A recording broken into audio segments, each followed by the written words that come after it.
ये आकाशवाणी लखनऊ है।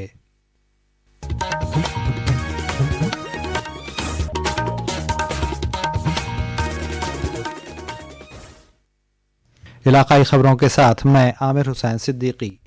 रंगों का त्यौहार होली आज रियासत भर में रवायती तौर तरीके से जोश व खरोश के माहौल में मनाया जा रहा है। बच्चों और नौजवानों की टोलियां रंग, अबीर और गुलाल लेकर अपने अपने घरों से निकल रही हैं और एक दूसरे को रंगों से सराबोर करते हुए होली मना रही हैं। कई मकामात पर होली के रवायती गीत गाते हुए लोगों की टोलियां एक दूसरे को मुबारकबाद दे रही हैं। वज़ीर आला योगी आदित्यनाथ ने आज सुबह गोरखपुर के घंटा घर में एक प्रोग्राम में शिरकत की। भगवान नरसिम्हा की आरती करने के बाद उन्होंने लोगों के साथ फूलों और गुलाल से होली खेली। इस मौके पर मुनक्किदा प्रोग्राम में उन्होंने कहा कि होली का पैगाम है कि हम अपने इख्तलाफात को भुलाकर बाहमी खैर सगाली और हम आहंगी के जज्बे के साथ इस तकरीब का हिस्सा बने। उन्होंने कहा कि त्योहारों और तकरीबात की आपसी रवायत दुनिया के किसी मुल्क या किसी ज़ात में नहीं है, जैसे कि सनातन धर्म में है।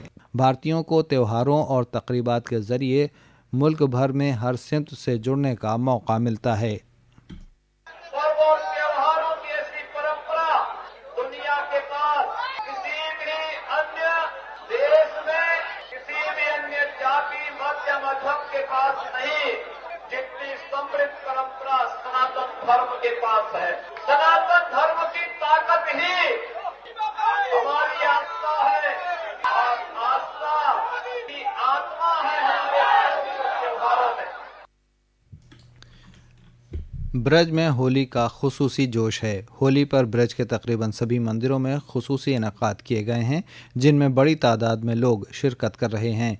अयोध्या में होली का जोश अपने उरूज पर है। अयोध्या के अहम मंदिरों में रंग भरी एकादशी के दिन से ही होली की शुरुआत हो जाती है। पेश है अयोध्या से हमारे नवानिगार की रिपोर्ट।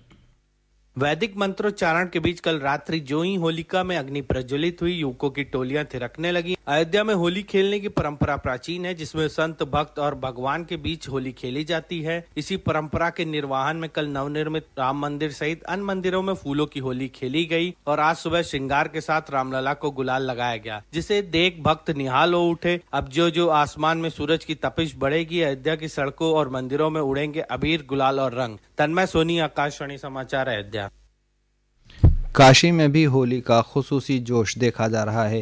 रंगों के त्यौहार को ख़ास तरीके से मनाने के लिए मशहूर काशी में सुबह से ही रंगों की बारिश शुरू हो गई है।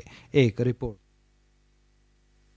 काशी आज मस्ती और रंगों के त्योहार होली को अपनी ख्याति के अनुसार पूरी मस्ती में मना रही है। क्या गलियां, क्या घाट, कोई जगह ऐसी नहीं है जहां रंगों की बारिश नहीं हो रही है। हर घाट पर नौजवानों के साथ फगुआ के गीत गाते लोगों की टोलियां माहौल को उल्लासमय बना रही हैं। बाबा विश्वनाथ के प्रांगण, मंदिर चौक पर भी श्रद्धालु इकट्ठे होकर एक दूसरे को अबीर गुलाल लगाकर होली की शुभकामनाएं दे रहे हैं। लोग अपना त्योहार अच्छे से संपन्न करें, इसके लिए पुलिस भी पूरी तरीके से मुस्तैद है। आकाशवाणी समाचार के लिए वाराणसी से मनीष सिंह।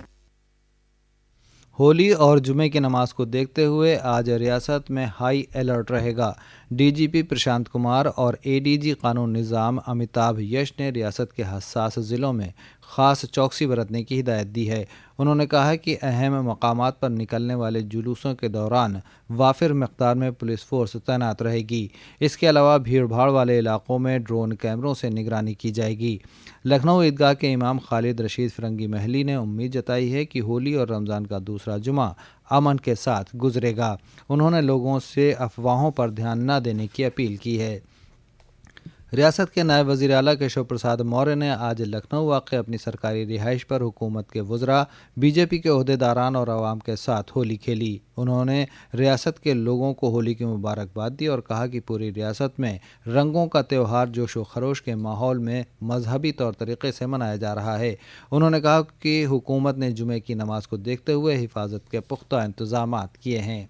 इससे कबल कल रियासत के सभी ज़िलों में देर शाम होलिका दहन के प्रोग्राम मुनक्किद हुए। गोरखपुर के पांडे अहाते में इस मौके पर भक्त प्रहलाद की शोभा यात्रा निकाली गई, जिसे वज़ीर आला योगी आदित्यनाथ ने रवाना किया। इस मौके पर उन्होंने कहा कि होलिका दहन अना और बुरी आदतों को जलाने का मौका है। Uttar Pradesh police recruitment and promotion board ने कल रिजर्व सिविल पुलिस के 60,244 ओहदों पर भर्ती का नतीजा जारी कर दिया। उम्मीदवार अपना नतीजा बोर्ड की वेबसाइट पर देख सकते हैं। इसके साथ ही आकाशवाणी लखनऊ से इलाकाई खबरें खत्म हुई। अगला बुलेटिन दोपहर 2 बजे FM पर नश्र किया जाएगा।